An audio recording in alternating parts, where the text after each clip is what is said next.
The drama begins with a young woman named Kim. At first glance, she looks sweet and innocent, but appearances can be deceiving. The moment she opens her eyes, a sniper's bullet tears through the room, barely missing her head. A professional assassin is hiding inside a van hundreds of meters away, and his mission is simple: kill Kim. Frustrated that his first shot missed, he quickly prepares for another. Frozen in shock, Kim drops to the floor. Two people inside the house have already been wounded, and a pistol lies only a few feet away. She crawls toward it, hoping to defend herself, but before she can reach it, another bullet strikes the floor, sending the weapon sliding out of reach.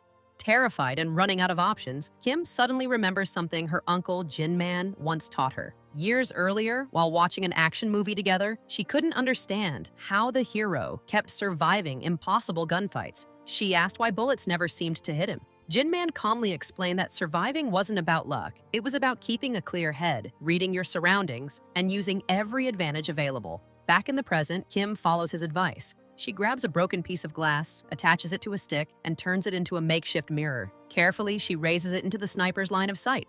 As expected, he immediately fires. She repeats the trick again and again, lifting the mirror to different heights until she finally discovers the one angle the sniper can't cover, his blind spot. Without wasting another second, Kim climbs onto the refrigerator and launches herself across the room. The sniper quickly orders the van to reposition so he can regain his angle. The instant Kim jumps, he pulls the trigger again. Fortunately, she narrowly escapes the shot and lands safely behind a couch, flipping it over to use as cover. Then she notices something completely unexpected: a sniper rifle hidden inside the house. She grabs it, steadies her breathing, takes aim, and fires. To the assassin's complete shock, Kim lands the shot on her very first attempt. The story then flashes back to help us understand who Kim really is. She is brought to a police station after assaulting a man.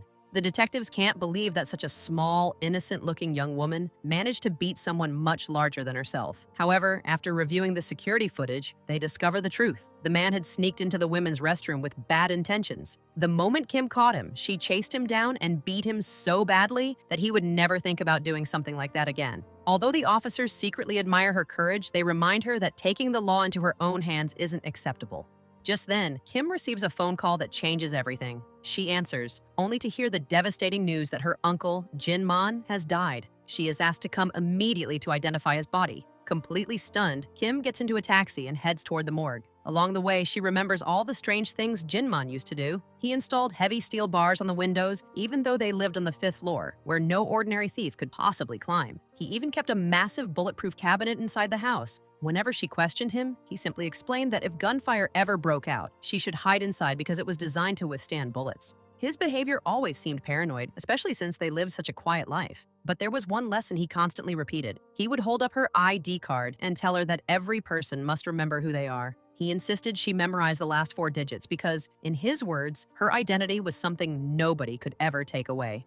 Back in the present, the taxi driver reveals that he knew Jin Man personally. Saddened by the news of his death, he explains that Jin Man had helped him many times over the years, even driving him for free whenever he was struggling. Before Kim gets out, the driver gives her money to make sure Jin Man receives a proper funeral and tells her she can call him anytime if she ever needs help. Inside the morgue, Kim confirms that the body really is her uncle's. A police officer explains that the official conclusion is suicide, but something doesn't feel right. The wound on Jin Man's neck doesn't make sense because he was left-handed. The more she looks, the more convinced she becomes that someone murdered him. Just before leaving, Kim notices a strange tattoo on his body bearing the words, "The Shop for Killers." She doesn't think much of it at the time and quietly walks away, although she's certain he never had that tattoo before. As she prepares for the funeral, the staff ask her to provide a photograph of Jin Man. Only then does she realize something unusual. Her uncle never allowed anyone to take pictures of him.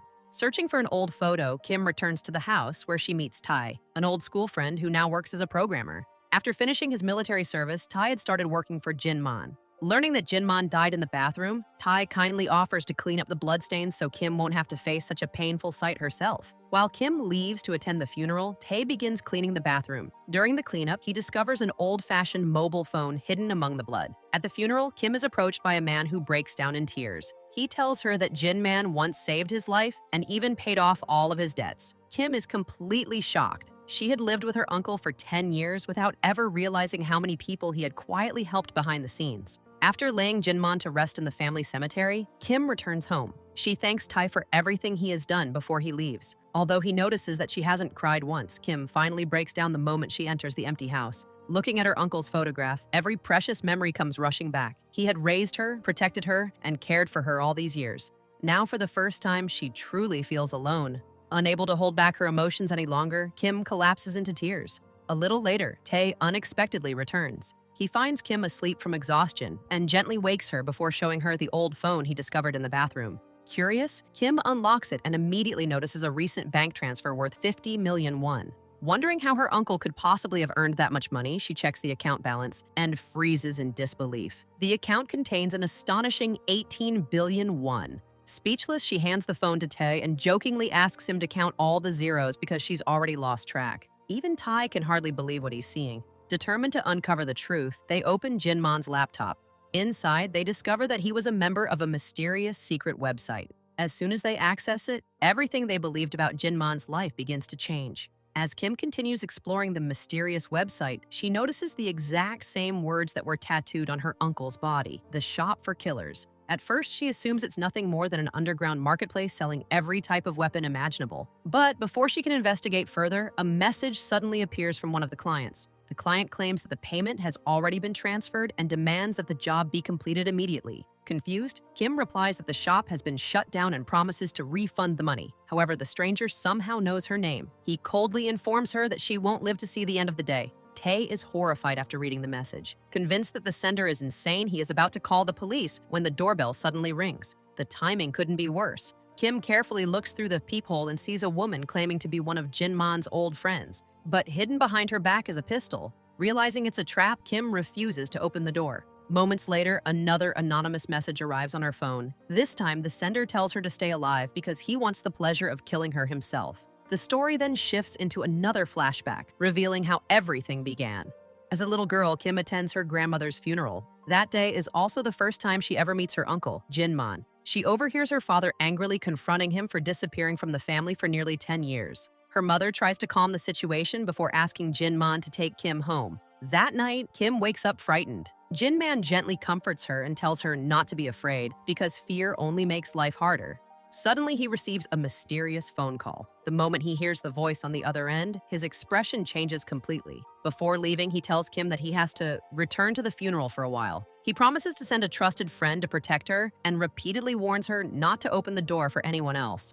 The following morning, someone begins trying to force the front door open. Thinking it must be her uncle's friend, Kim walks over to check the peephole. Instead, she sees a terrifying stranger staring back at her. She immediately backs away in fear, but the man breaks into the house anyway. Just then, Jin Man's friend arrives and attacks the intruder. Kim soon discovers that the man is mute and communicates by typing on his phone. He quickly introduces himself before ordering Kim to lock herself inside her room and stay there no matter what happens. Within moments, several armed attackers storm the house. Gunshots echo throughout the building. Unable to resist, Kim peeks through the bedroom door only to witness the mute bodyguard being overpowered by one of the assassins. Panicking, she hides inside her room. The killer searches everywhere, looking beneath the bed and around the furniture, but only finds her toys. Then he hears a faint noise coming from behind the curtains. He walks toward the window and is stunned to discover that Kim is hanging from the outside water pipes several stories above the ground. Even he can't help admiring her courage. He reaches out his hand, pretending to help her climb back inside, but Kim refuses to trust him. Instead, she lets go. Fortunately, she lands on a large mattress below and survives the fall. The assassin immediately jumps down after her and begins chasing her through the streets. Kim runs with everything she has, but before she can escape, she is struck by a passing car. Crowds quickly gather around the accident and she is rushed to the hospital. When Kim regains consciousness, she overhears two nurses talking nearby. That's when she learns the heartbreaking truth. Both of her parents have died. Her uncle is now the only family she has left. Still heavily sedated, Kim struggles to process the news. She drifts in and out of consciousness, haunted by terrifying visions of a monstrous creature approaching her. Suddenly, she wakes in panic, sensing someone standing beside her bed. The assassin has found her again. Gun in hand, he quietly approaches, only to discover that Kim has already escaped her room. She races through the hospital corridors, runs down the stairwell, desperately searching for anyone who can help. Her escape eventually leads her into the morgue, where she climbs inside one of the refrigerated compartments to hide. To her horror, she realizes she's lying beside her mother's body. Overwhelmed by grief and the effects of the medication, Kim begins hallucinating, imagining her mother speaking to her one last time. The killer follows her into the morgue and reaches for the compartment door. Just before he can open it, Jin Man arrives in time and takes him down. Afterward, he opens the compartment and finds Kim clinging tightly to her mother's body. Deeply moved, Jin Man gently lifts her into his arms and tells her to close her eyes so she won't have to see the bodies surrounding them. He then takes her away to a remote home where she can finally be safe. When they arrive, Kim stumbles and falls to the ground. Even then, Jin Man refuses to help her up. Instead, he calmly tells her that from now on, she must learn to stand on her own. Although his methods seem cold, his actions tell a different story. Every night after Kim falls asleep, he quietly checks on her, covers her with a blanket, and stays nearby to make sure she's safe. Unknown to Kim, Jin Man carries an enormous burden of guilt because he believes her parents lost their lives because of him. As time passes, Kim starts attending school, but life doesn't become any easier. Her classmates constantly bully her for being an orphan, and after the trauma she endured, she completely loses the ability to speak. The only student who ever stands up for her is Tai, who treats her with kindness when no one else does. One day, Kim overhears another student insulting her deceased parents. Unable to control herself, she lashes out and attacks him. From that moment on, everyone at school considers her strange, leaving her completely isolated. Every afternoon, she watches her classmates leave with their families while no one ever comes to pick her up. She walks home alone in the pouring rain without even an umbrella. Sometimes Jin Man drives past and offers her a ride, but Kim stubbornly refuses. Too proud to accept his help, she chooses to walk by herself instead. Their relationship remains distant because Kim mistakes his strictness for a lack of affection. In reality, Jin Man cares about her more than anyone. He pushes her to become stronger because he knows the dangerous future waiting for her. One evening, after being locked inside a classroom by bullies until dark, Kim becomes trapped with the terrifying creature she has always imagined in her nightmares. Terrified, she suddenly remembers something Jin Man once told her. "If you're ever in danger, call my name 3 times. With nowhere else to turn, Kim finally speaks again after remaining silent for so long. She calls out to her uncle. Almost instantly, the classroom door swings open. Standing there is Jin Man. Kim runs into his arms, crying uncontrollably as he gently comforts her. From that day forward, the wall between them finally begins to disappear, and she starts seeing him not as a cold guardian, but as the family she has left. Back in the present, the woman outside continues trying to trick Kim into opening the door, claiming that Jin Man used to talk about her all the time. Kim immediately realizes she's lying. She knows her uncle would never discuss her with strangers. Without hesitation, she refuses to open the door and warns the woman that she'll call the police if she doesn't leave. Meanwhile, Tae continues searching through the Shop for Killers website.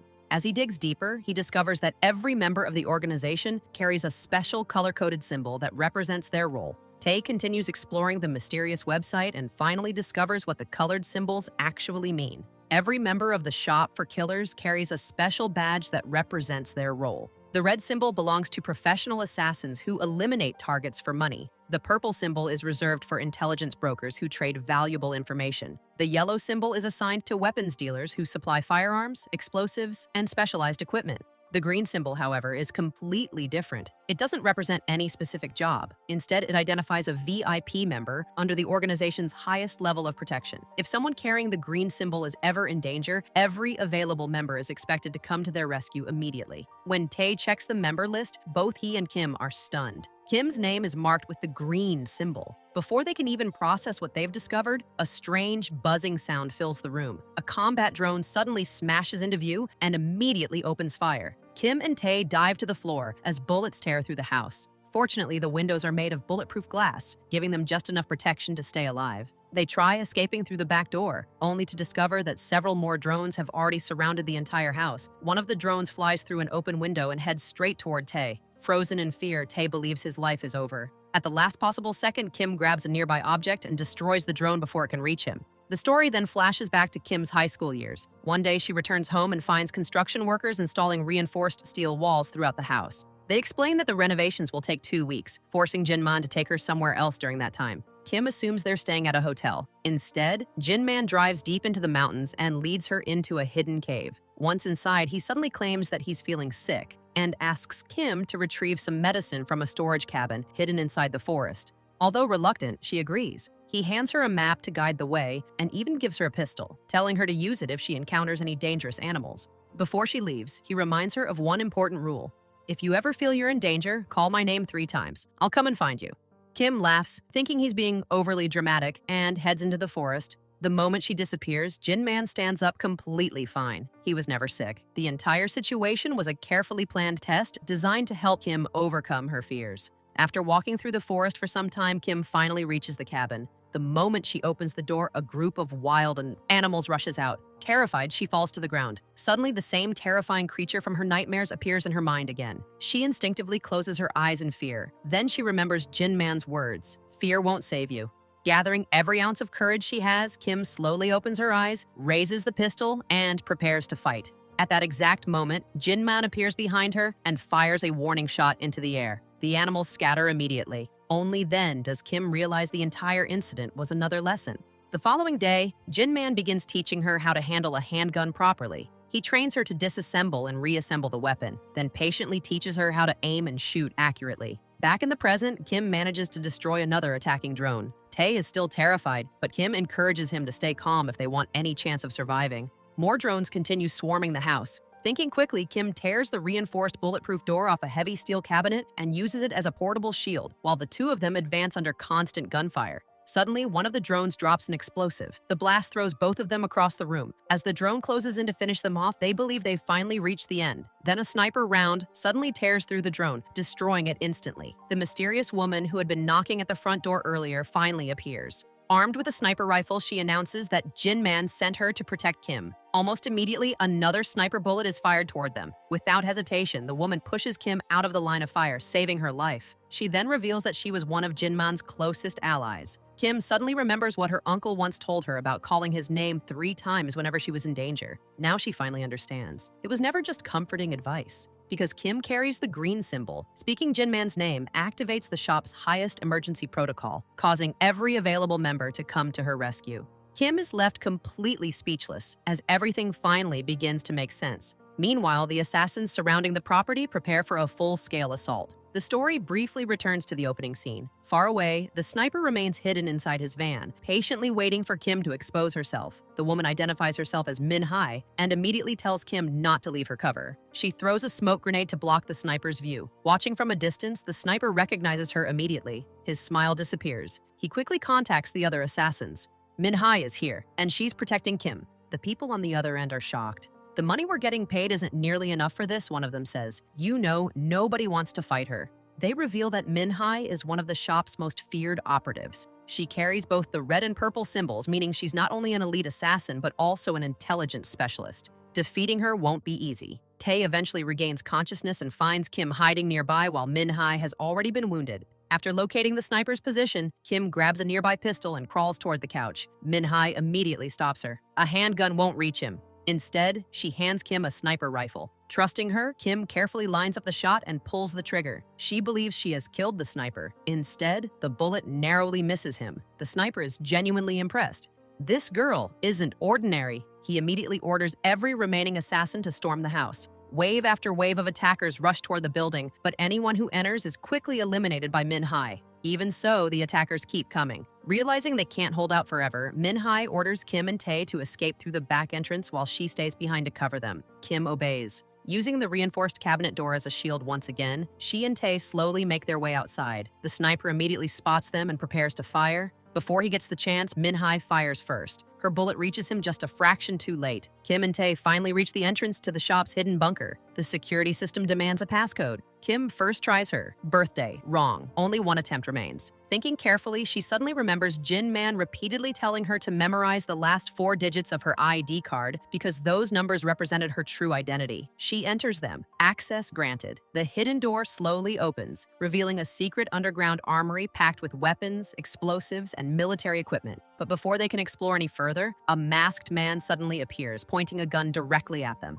At the same time, the remaining assassins also break into the underground facility, searching desperately for Minhai. They have no idea where she is. Like a ghost, she appears from one shadow after another, silently eliminating them one by one before disappearing again. No matter how hard they search, no one can catch her. The assassins quickly realize they aren't chasing an ordinary woman. They're hunting a ghost. No matter how they spread out or surround the area, Minhai keeps appearing behind them without warning, silently eliminating one target after another. She's unbelievably fast, incredibly precise, and gives no one the slightest chance to react. Within minutes, nearly every assassin is dead. Only their leader remains. Unlike the others, he's a former military officer with years of combat experience. Calm and confident, he senses someone approaching from behind and instantly spins around, emptying his entire magazine at Minhai. Every single shot misses. The moment his weapon clicks empty, Minhai charges forward. A brutal hand-to-hand fight erupts. The commander proves to be just as skilled as she is. After exchanging several powerful blows, he finally manages to throw Minhai to the ground and lunges toward her with a knife, hoping to finish the fight. At the last possible second, Minhai blocks the attack, pulls out her own dagger, and drives it straight into him. The commander collapses. Back inside the bunker, the masked man points his pistol directly at Kim before tossing a pair of handcuffs onto the floor. "Put them on!" Pretending to obey, Kim slowly bends down. Then, without warning, she attacks. She knocks the gun out of his hand, tackles him to the ground, and chokes him until he loses consciousness. Watching everything unfold, Tae can't believe what he just witnessed. When did you learn to fight like that? His question triggers another memory. The story flashes back to a happier time. Kim was once dating a young man. They spent an entire day together at an amusement park before riding home on his motorcycle. She was smiling the whole way, completely comfortable around him. After dropping her off, he prepares to say goodbye. Before he can, Jin Man suddenly appears. The moment Kim's boyfriend sees him, he jumps onto his motorcycle so fast that he practically disappears. The following day, Kim is working at a restaurant when the same boyfriend arrives with several friends. She smiles the moment she sees him, but he acts as if they've never met before. Without saying a single word, he leaves with his friends, leaving Kim completely heartbroken. Later that night, she confronts Jin Man. She accuses him of driving away everyone who gets close to her, her friends, her teachers, now even her boyfriend. Jin Man calmly explains that her former friend had stolen money and confessed after being caught. Her teacher was later arrested for inappropriate behavior. As for her boyfriend, he had been riding a motorcycle without a helmet or even a license. He insists he only wanted to protect her. Kim refuses to accept that explanation. Instead, she tells him she's tired of living inside what feels like a prison. Then she demands the truth. Who really killed my parents? Jin Man refuses to answer. Instead, he makes her a deal. If you can land even one clean hit on me, I'll tell you everything. I'll also give you anything you want, even your freedom. Kim immediately attacks. Unfortunately, she doesn't even come close. Jin Man effortlessly avoids every strike before calmly telling her to wash the dishes as punishment for losing. From then on, Kim constantly looks for opportunities to surprise him. Whether they're unloading supplies or working together in the warehouse, she keeps trying to attack him. She fails every single time. Eventually, one of Jin Man's old friends demonstrates an incredible martial arts technique. Kim is fascinated. She begs him to teach her. At first, he refuses. Then Kim offers him every cent she earns from working. That changes everything. He happily accepts and begins training her. Days turn into weeks. Kim works during the day and trains every night. Every morning she challenges Jin Man again. Every morning she loses. But after 2 months, her strength, speed, and reflexes improve dramatically. One evening while walking home, Kim witnesses 3 men harassing a young woman. She helps the girl escape. The 3 men immediately turn their attention toward Kim instead. Unfortunately for them, they picked the wrong target. To Kim, their movements seem painfully slow. She effortlessly dodges every attack before knocking 2 of them to the ground. The 3rd man panics and pulls out a knife. Just before he can stab her, Jin Man suddenly arrives. He disarms the attacker, but his own hand is cut during the struggle. Moments later, the police arrive and arrest the 3 men. Kim feels proud that she was finally able to protect herself.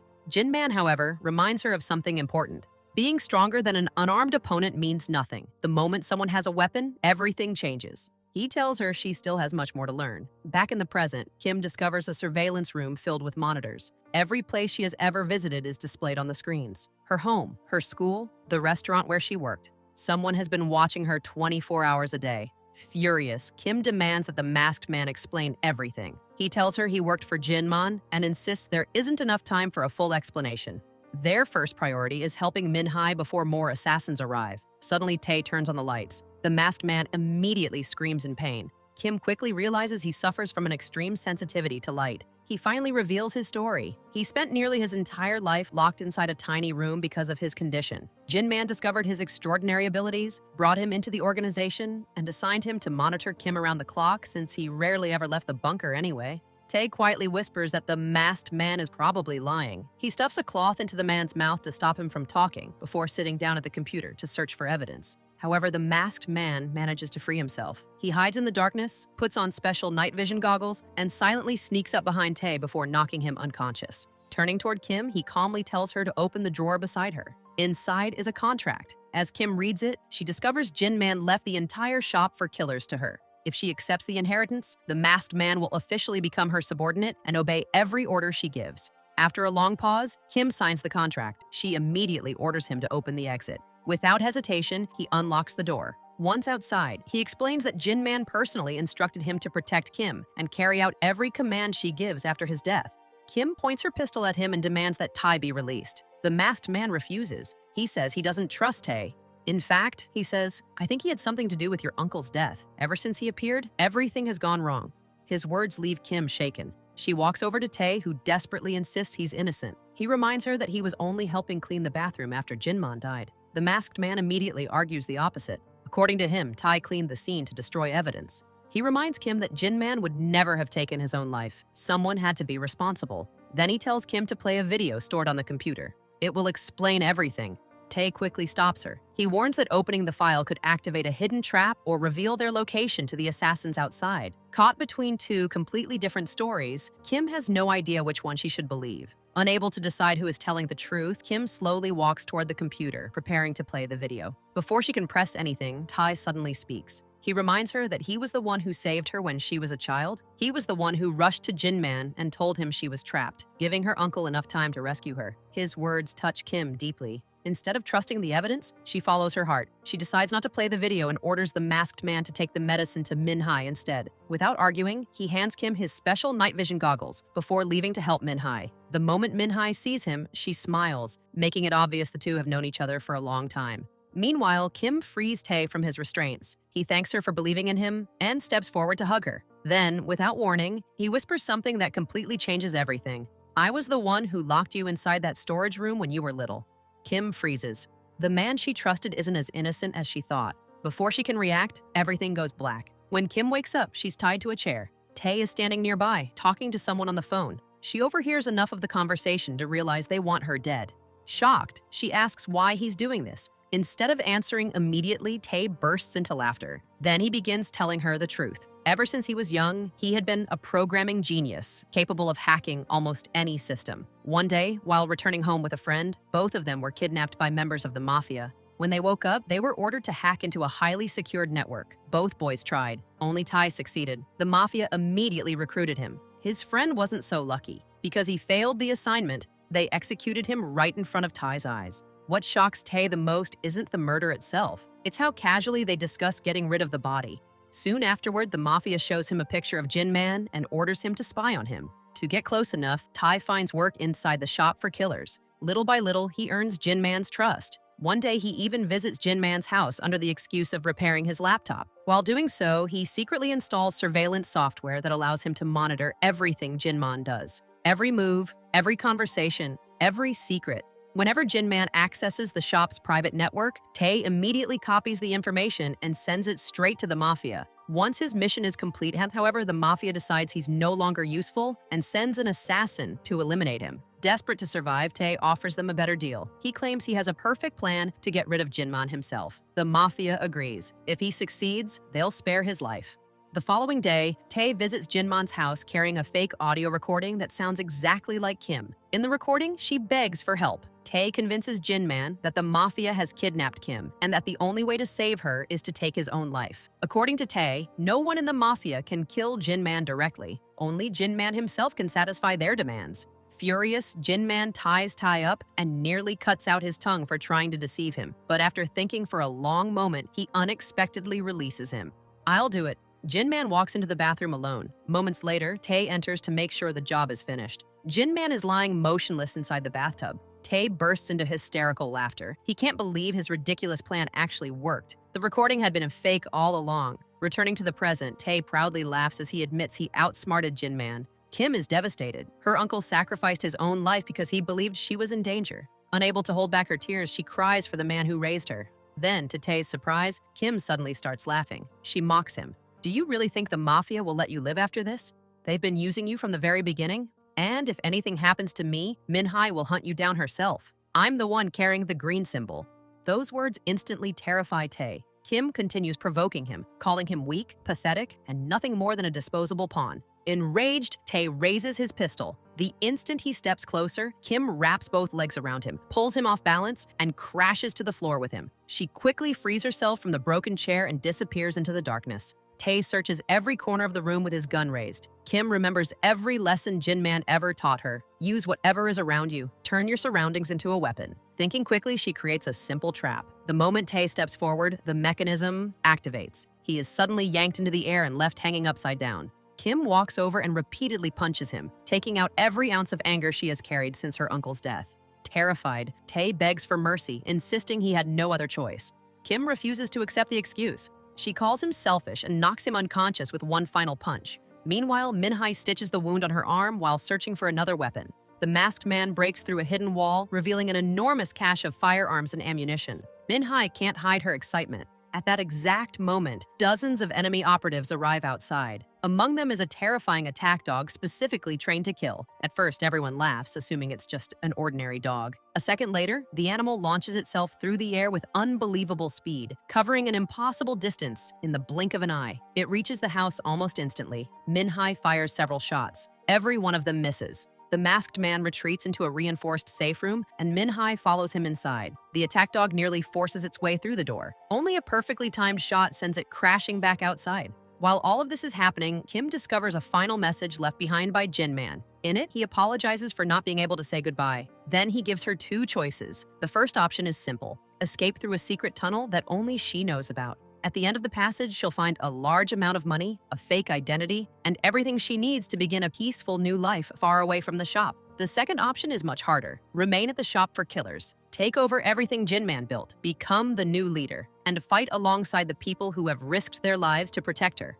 Kim stands frozen. She must choose between running away forever or staying to avenge the uncle who sacrificed everything for her. Before she can decide, the attack dog finally tears a hole through the reinforced door. It throws a gas grenade into the room. Fortunately, Minhai quickly puts on a protective breathing mask. Then, without the slightest hesitation, she charges straight into the poisonous smoke. What follows is absolute chaos. Gunfire erupts in every direction. Emerging from the smoke like a phantom, Minhai begins eliminating enemy after enemy with incredible precision. Bodies fall one after another. No one can stop her. Eventually, her ammunition runs out. Without slowing down, she switches to hand-to-hand combat, breaking bones and taking down enemies with nothing but her bare hands. But the bullet wound in her arm begins slowing her movements. For the first time, she's in real danger. Just then, Kim makes her decision. She refuses to run away. Instead, she rushes back to help. Fighting beside Minhai, Kim throws several grenades into the middle of the enemy forces before grabbing her ally and sprinting away just seconds before the explosions tear through the battlefield. Kim quickly tries to treat Minhai's wound as she continues losing a dangerous amount of blood. Before they can do anything else, a massive mercenary suddenly barges in. Without hesitation, he shoots Kim in the leg and grabs her. The masked man rushes in to save her, but he's completely outmatched. This mercenary is built like a tank. Even Kim tries fighting back, but the giant overpowers her with ease, throwing heavy punches that leave her barely able to stand before slamming her onto the floor. Just then, the gang leader contacts the mercenary over the radio. "I want her alive," the mercenary laughs. "Don't worry, I'll bring her back alive. She doesn't need both legs to do that. I can even take half her face off after what she did to my men." Grinning, he raises his knife and walks toward Kim. Just as he's about to stab her, someone suddenly appears behind him and takes him down in a single strike. Kim looks up in disbelief. She's overwhelmed with relief and immediately throws her arms around her unexpected savior. He gently pushes her back. "We don't have time for this. Billy will be here any minute." Kim freezes. "Billy? Who's Billy?" The man looks at her seriously. "He's the one we should fear the most. He's the man who murdered your father and your mother." The revelation leaves Kim speechless. At last, the story flashes back 15 years to reveal how everything truly began. Back then, Jin Man served in the military as the leader of an elite special operations team. During one overseas mission, his unit became surrounded by enemy forces. Even so, Jin Man fought his way through countless enemies and kept his team alive. Elsewhere on the battlefield, two of his soldiers were about to be overwhelmed. Before they could be killed, Billy suddenly arrived and rescued them. To everyone else, Billy looked like a legendary soldier. In reality, he was something far more terrifying. He enjoyed killing. He enjoyed torture. Violence was the only thing that truly excited him. Not long afterward, Billy entered a nearby building and casually murdered two innocent civilians. One of his teammates witnessed everything and demanded an explanation. Billy simply smiled. "We can't leave any witnesses." Then he shot the soldier in the head to silence him as well. Moments later, Jin Man reached the building. Billy calmly lied, claiming the civilians had murdered their teammate and he was forced to defend himself. Before Jin Man could question him further, a young boy suddenly appeared holding a rifle, hoping to avenge his family. Jin Man immediately noticed the weapon had no magazine. The child wasn't a real threat. He refused to shoot. Billy didn't hesitate. He killed the boy without blinking. Watching Billy laugh afterward, Jin Man finally realized the horrifying truth. Billy wasn't simply a ruthless soldier, he was a psychopath addicted to killing. When the mission ended, Billy was brought before a military tribunal. Every member of the team was asked to testify. Not a single one of them told the truth. Jin Man wanted Billy punished for murdering the child, but his commanding officer ordered him to stay silent. Reluctantly, Jin Man obeyed. His only condition was that Billy would never be assigned to his unit again. Unfortunately, that promise didn't last. Another critical mission soon arrived. Because Billy's combat abilities were unmatched, headquarters ordered him back onto Jin Man's team. Jin Man protested immediately. "I told you I'd never work with him again." His superior apologized but insisted there was no other choice. He gave Jin Man one clear objective: capture the enemy leader alive. As the team boarded the helicopter, one of Billy's friends mocked another soldier simply because he wasn't Korean. A fight nearly broke out before Billy casually ordered his man to stop. The moment they landed, Jin Man reminded everyone of the mission. No unnecessary violence. No civilian casualties. Follow my orders. Billy walked away without answering. Eventually, he agreed only because Jin Man was still his commanding officer. Once the operation began, Billy completely ignored every instruction. He found two terrified civilians, handed them a knife, and practically encouraged them to attack him. The moment they did, he slaughtered both of them, making it appear as though he had acted in self-defense. Meanwhile, Jin Man successfully captured the enemy leader alive exactly as ordered. Elsewhere, Billy and his companion discovered 3 young women imprisoned inside a cell. The women cried and begged to be rescued. Billy smiled kindly. "Don't worry, everything will be okay." Then he turned to his teammate. "Hand me one of those grenades." The soldier obeyed. Billy casually tossed the grenade into the cell. The explosion killed all 3 women instantly. Hearing the blast, Jin Man rushed to the scene. The horrifying sight filled him with rage. He nearly killed Billy on the spot. Only another teammate managed to stop him, convincing him to report Billy after the mission instead. Jin Man ordered his soldiers to plant explosives throughout the compound before evacuating. Just before leaving, he heard a faint sound coming from a nearby locker. When he opened it, he found a terrified young girl hiding inside. It was Minhai. She was trembling uncontrollably and begged him to end her suffering. Instead, Jin Man gently took off his jacket and wrapped it around her. He promised to protect her. Knowing Billy was still nearby, he hid Minhai safely inside the locker while sending the rest of his team ahead. He planned to catch up after rescuing her. Unfortunately, Billy hadn't left. He was still searching for survivors. The moment he spotted Minhai, he immediately tried to kill her. Jin Man ordered her to run while he held Billy back. The 2 elite soldiers finally clashed. Steel met steel as knives flashed through the air. Neither man could gain the upper hand. Eventually, Billy managed to slash Jin Man's leg, sending him crashing to the ground. Billy raised his blade, ready to finish him. Before he could strike, Minhai fired a pistol. The shot distracted Billy for just long enough. Jin Man seized the opportunity and drove his knife straight into Billy's abdomen. Before retreating, Billy made one final promise. "If I survive, I'll kill every single member of your family."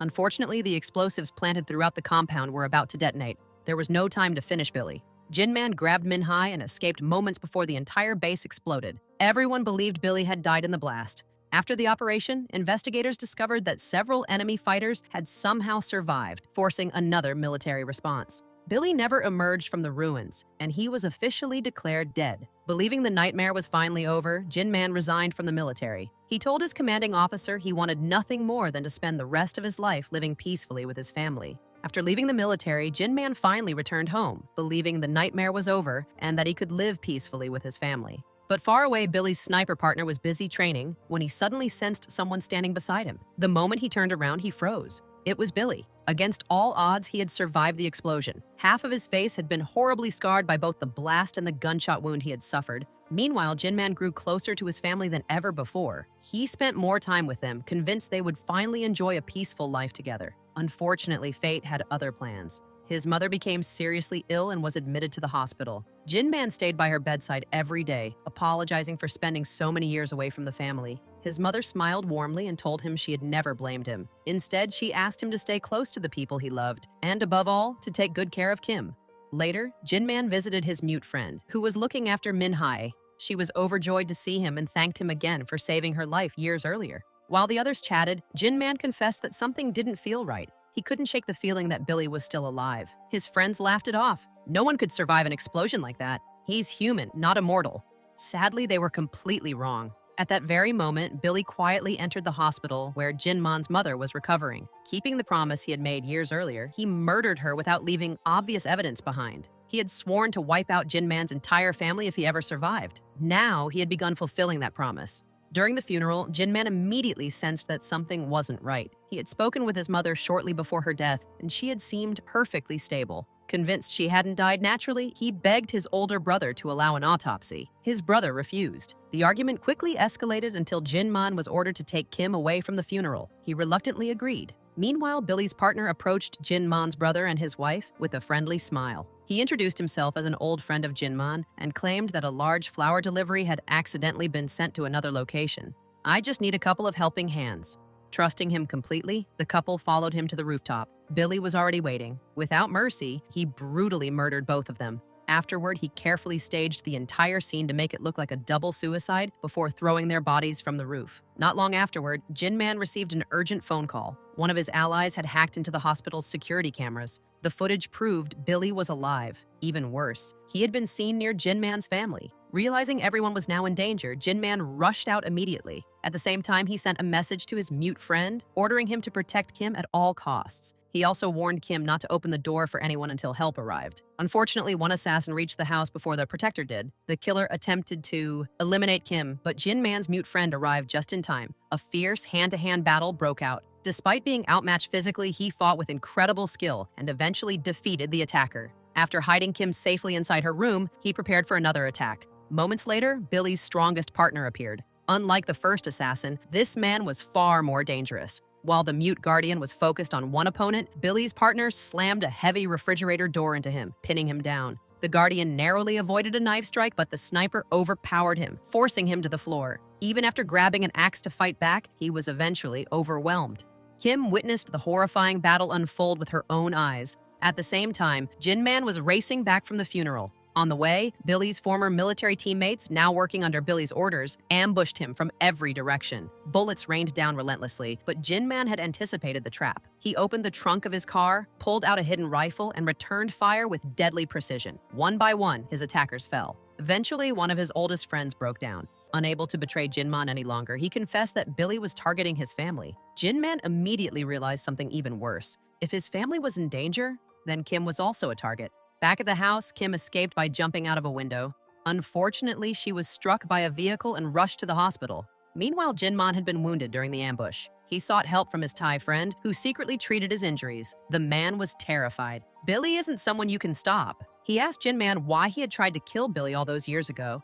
Jin Man finally confessed the truth. His conscience had never allowed him to stay silent. If he had testified honestly during the military trial, Billy would have spent the rest of his life behind bars. His friend handed him a pistol before revealing that Kim had been taken to the hospital. Without wasting another second, Jin Man rushed there before Billy could reach her. Kim regained consciousness, feeling as though someone was watching her. She quietly slipped out of her room, and the assassin slowly approached. Just as he was about to attack, Jin Man arrived. Although still injured, he fought fiercely and managed to shatter the assassin's jaw before finishing him off. He immediately took Kim away from the hospital. As they escaped, Billy watched them from a distance with a terrifying smile, silently promising that his revenge had only just begun. Knowing nowhere was truly safe, Jin Man hid Kim inside a remote house and began teaching her how to use a handgun so she could protect herself. Back in the present, Minhai's condition remained critical after taking a bullet. Kim and Jin Man's Thai friend successfully removed the bullet and treated her wound. Even so, Minhai warned everyone that Billy would never stop hunting them.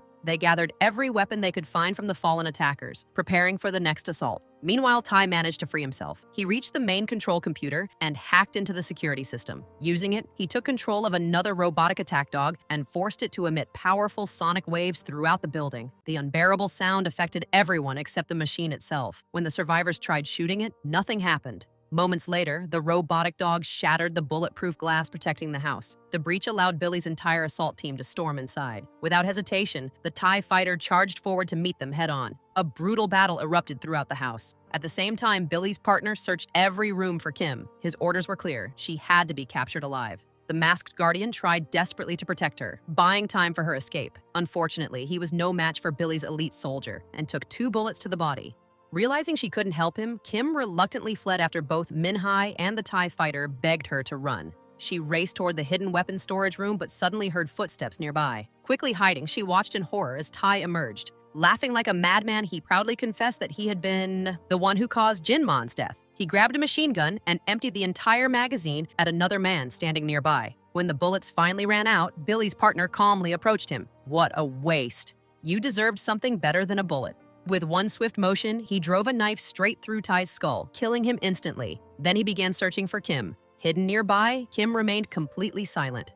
Billy's partner taunted her, admitting that he had personally murdered both her mother and father. Instead of reacting emotionally, Kim stayed calm. She deliberately kept him talking, slowly luring him exactly where she wanted him to go. Then, without warning, she drove a small truck straight toward him. He reacted just in time, narrowly avoiding the collision. But Kim had planned for that. Hidden behind the truck were several gasoline containers, carefully positioned as part of her trap. Kim instantly fired a bullet into the gasoline containers, triggering a massive explosion that engulfed Billy's partner in flames. He screamed in agony as the fire consumed him. "That's exactly what you deserve." For a brief moment, Kim thought it was finally over. But then the building's fire sprinkler system activated. Water poured down from every direction, extinguishing the flames. Still alive, the man slowly stood back up, his face twisted with rage as he swore to make Kim suffer before killing her. He charged straight toward her. Kim calmly raised her weapon. "So, you still don't want to die? Then take this." Bang! The bullet struck him directly in the forehead. This time, there was no getting back up.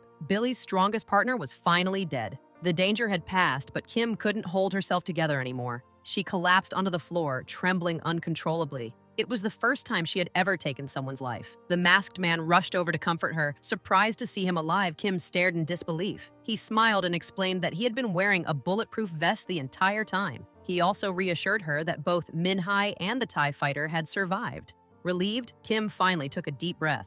Moments later, the masked man checked the main computer. His expression immediately changed. TIE hadn't only placed bounties on them. Their names had also been added to the organization's global assassination list. Even worse, countless mercenaries had already accepted the contracts and were heading straight toward their location. Realizing another battle was about to begin, Minhai and the TIE fighter prepared themselves to make one final stand if necessary. However, Kim had a different idea. As the mercenaries entered the compound, the masked man stepped out in front of them holding a microphone. He ordered everyone not to fire. Then he announced that Kim had a message for all of them. Kim appeared on the security cameras and calmly introduced herself. She told the mercenaries that she already knew exactly where every one of them was positioned. Then she revealed the severed head of Billy's partner as proof that she had already eliminated him. Instead of threatening them immediately, Kim made them an offer. The enormous reward they had come to collect, she would pay them the exact same amount herself. Not only that, she would divide the money equally among everyone so nobody had to die. "But if you refuse,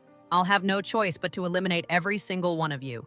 Not one of you will leave this place alive." She gave them exactly 3 seconds to decide. Before she could even finish counting, fear spread through the entire group. One by one, the mercenaries lowered their weapons. Without firing a single shot, they accepted Kim's offer and walked away. For the first time since everything had begun, Kim allowed herself to smile. She truly believed the nightmare was finally over. She slowly walked out of the underground bunker and looked around. The house had been completely destroyed. Bodies were scattered everywhere. Just then, another vehicle drove toward her. Terrified that another enemy group had arrived, Kim immediately aimed her pistol. With tears in her eyes, she begged them to leave her alone. The vehicle stopped. A man stepped out wearing the yellow insignia of the organization. He calmly explained that he had worked under Uncle Jin Man. His job was simple. He was the organization's cleanup specialist. Soon, more workers arrived. Together, they removed every body, erased every trace of the battle, and began repairing the entire property. By sunrise, it was almost impossible to tell that a war had taken place there. Not long afterward, a taxi appeared in the distance. Everyone immediately went on high alert, believing another team of mercenaries had arrived. Weapons were raised once again, but when the taxi stopped, the driver stepped out. Kim immediately recognized him as one of Uncle Jin Man's trusted allies. He smiled and told her that someone wanted to meet her. Then, a familiar figure slowly emerged. It was Uncle Jin Man himself. Kim froze. She couldn't believe what she was seeing. The man she had mourned, the man she believed had sacrificed his life, was standing right in front of her. Overwhelmed with emotion, she rushed toward him, hardly believing her own eyes. And that's where Season 1 comes to an end. The good news is that Season 2 is expected to be released later this year, in 2026. As soon as it's available, I'll definitely recap it for you here on the channel. If you enjoyed this recap, don't forget to leave a like, subscribe, and turn on the notification bells. Thank you so much for watching, and I'll see you in the next recap.